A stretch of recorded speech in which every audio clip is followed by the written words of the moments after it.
We do the best that we can. And I think, honestly, for me, a big component is how you start your day, starting your day with intention. Regardless of your spirituality, if you don't even believe in a higher power, you can still connect to your own internal truth, you know, and we can maybe spend some time in whatever kind of way to center ourselves, whether it's meditation, whether it's taking a walk. But I think those components I would highly recommend, particularly at a time like we're dealing with right now, even in the midst of it. So do you think that everything that we're doing right now, it's right, like, or we could do it better when it comes to the government? We have to stay home, or what's your thoughts on that? Like, well, that's a huge question, and obviously I'm not an expert in public health and all these components, but from what I have done a lot of reading, and I actually have a really good friend of mine who's a physician who was trained in the West but is working in China and has been, you know, has seen everything through SARS and now has been quarantined, of course.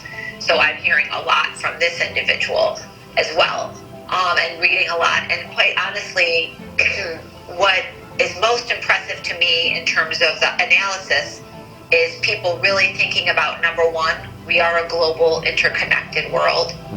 And the idea that, oh, it's okay if some people suffer over there, it's not going to affect me.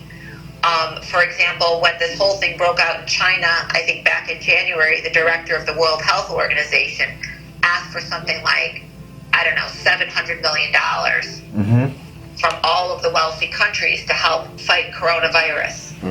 And the amount that they got back was less than $60 million. Okay? Which is pretty much a drop in the bucket. It does nothing. And now we're seeing it all over the world. Currently, you know, we have this major outbreak in Iran, and nobody's really caring about, you know, that's going to affect the whole region. We have outbreaks in Europe, outbreaks in the U.S. You know, it's a lot of concern about what's going to happen in India. So there's a lot of, you know, we're all connected. So that's one piece I think that really needs to be talked about. It needs to be done on a real global level. But in terms of the quarantine, I'm not convinced that you can just shut down an entire society, an entire economy for months and months until we get a vaccine. I do not think that is actually even sustainable. And the best work I'm reading is saying we need to be smart, protect the most vulnerable, and that's where we need to focus our resources, because there's a lot of components. For example, flu vaccine. One of the reasons some people are saying that the Italians are having such high rates is because there's a big anti-vaccine movement there. So a lot of people did not get the flu vaccine. One of the recommendations they're having here is for people to get the flu vaccine because of the symptoms being so similar. People end up going and getting really bad flus. They go into the hospital, and then they're also susceptible. You know, when your immune system is compromised, you're susceptible to other things. So there's lots of pieces that we could play from a public health perspective that could really make a difference. This is what I'm reading. Again, I'm no expert, but these are things that I've been paying a lot of attention to. Do you agree with Wuhan's methods, I guess, for how strict they were right at the get-go, or? Well, I mean, China is a totalitarian state. I don't want to live in that state. I don't think the idea of a drone coming in if you're out without some kind of official rule or don't have a mask on, and then the police come and potentially beating you till you submit is the way that I want to live. And I would rather not give up my government over a virus that is potentially only going to, not to belittle it, but they're saying fatality rate is more like 1% or under. That doesn't seem worth it to me to give up my entire society, economy, and country. Exactly. It doesn't seem worth it. No. I think that, like the media is blowing it out of proportion, and then everyone's self-isolating so that the economy is at a standstill, and we can't really do anything from there regarding the 1% or under mortality rate.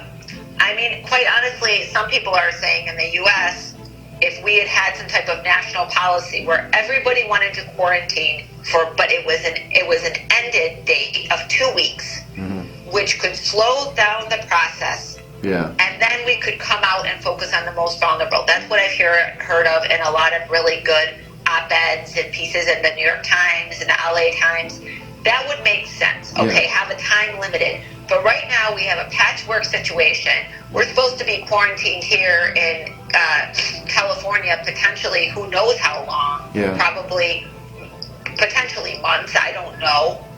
And it's happening in different parts of the country in different ways. Well, how in the heck is that going to be effective? Yeah. You know, so it needs to be done in a way that's actually thoughtful. Yeah. It Not almost just throwing it out there. It almost seems like they're blowing it out of proportion on like they have some kind of different agenda or something. Like it seems over exaggerated with what their policy is, with how serious not to belittle it again as well to the virus, but it just seems completely left field compared to what's the rollout method of just constricting or self-isolating the vulnerable. Yeah, I think part of that has to do with the fact that there is a lot of fear, there is a lot of anxiety. Yeah. And in addition to that, the politicians, people are not wanting to go out on the edge. And actually, I mean, our political system in the U.S. is pretty broken, as you can probably tell. And basically, I mean, I don't even want to get into the presidential politics, but even amongst the parties, you know, politicians, their main thing is to get reelected and self-preservation. So they don't actually want to take any type of real controversial stance and be the one to go against the most conservative policy, which is what we're dealing with, this draconian measure that who knows what the heck. We can't have, for example, as you all know as business people, nobody could run a business without having any sense of a strategic plan for the future. How could anybody possibly run a business with knowing, I'm going to be shut down, but I have no idea how long? It doesn't work. No. So, I mean, they have to provide some endpoints for people, and I do think there's going to be a growing pressure around that. Yeah, no. And I guess for them to be stagnant and do nothing, I guess for now, do you think it's like a matter of like a rebound for them to, whenever this settles, or if it, say in a month or two, it drops somehow? Do you think it's just a matter of getting back on the horse, or? I don't know. I think that's a really good question. I think that ideally this event could allow people to really rethink and reframe things. For example, we have been underfunding or defunding public education in the United States for many, many decades. And I think people are really getting now that teachers have a critical place in our society. I cannot teach 3 different children, 3 different grades, and run my own, work at the same time. It's impossible. So, as a parent of 3 young children, so I think that people are hopefully going to recognize, okay, we need to put more money into the social fabric. We need to put more money into our public health departments, which have been greatly defunded. We need to build hospitals and bring in more primary care physicians, because at this point, even though the specialists in the hospitals are the ones who make the most money, when times of crisis comes, we need primary care people.